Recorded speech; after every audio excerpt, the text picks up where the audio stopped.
सारी दुनिया में अपने हथियारों का डंका बजाने वाली भारतीय कंपनियां रोज नए नए रिकॉर्ड अपने नाम कर रही है। भारतीय रक्षा मंत्रालय ने बताया कि इस साल पिछले साल की तुलना में 3000 करोड़ रुपए से ज्यादा का रक्षा निर्यात हुआ है। साथ ही देश में 1 लाख करोड़ रुपए का रक्षा उत्पादन हुआ है। इस साल पूरी दुनिया से LCA तेजस, हल्के लड़ाकू हेलीकॉप्टर, एयरक्राफ्ट कैरियर और अन्य चीजों की डिमांड भी रही है। भारतीय सेवाओं को आधुनिक बनाने के लिए प्रधानमंत्री नरेंद्र मोदी के आत्मनिर्भर मिशन के तहत ज्यादातर चीजों, हथियारों, उपकरणों को भारत में ही बनाने पर जोर दिया जा रहा है। इससे भारत की सीमाएं सुरक्षा भी बढ़ी है। रक्षा मंत्रालय के मुताबिक साल 2022-23 में करीब 16,000 करोड़ रुपए का रक्षा निर्यात हुआ करता था। यह पिछले वित्त वर्ष की तुलना में 3,000 करोड़ रुपए से ज्यादा है, जबकि साल 2016-17 की तुलना में 10 गुना ज्यादा है। भारत इस समय 85 से अधिक देशों को रक्षा उत्पादों का निर्यात कर रहा है। भारत ने पूरी दुनिया को दिखा दिया कि कैसे उसकी डिजाइन, तकनीक और विकास का तरीका। इस समय देश की 100 से ज्यादा कंपनियां रक्षा उत्पादों को दूसरे देशों में निर्यात कर रही हैं।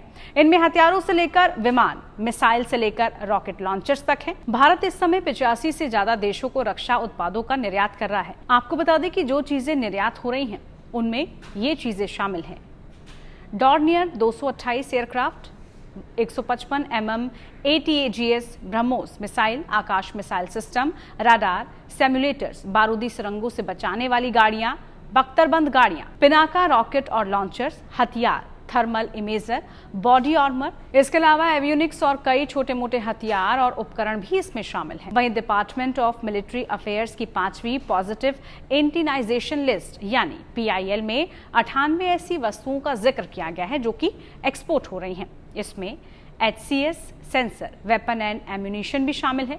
ये सभी पूरी तरह से देश में बन रही हैं। पहले PIL की लिस्ट में 411 मिलिट्री उत्पाद हुआ करते थे, लेकिन बाद में ये बढ़कर 4,666 हो गए हैं। वर्तमान साल 2022-23 में डिफेंस कैपिटल प्रोक्यूरमेंट बजट में स्वदेशी हिस्सा 68% था।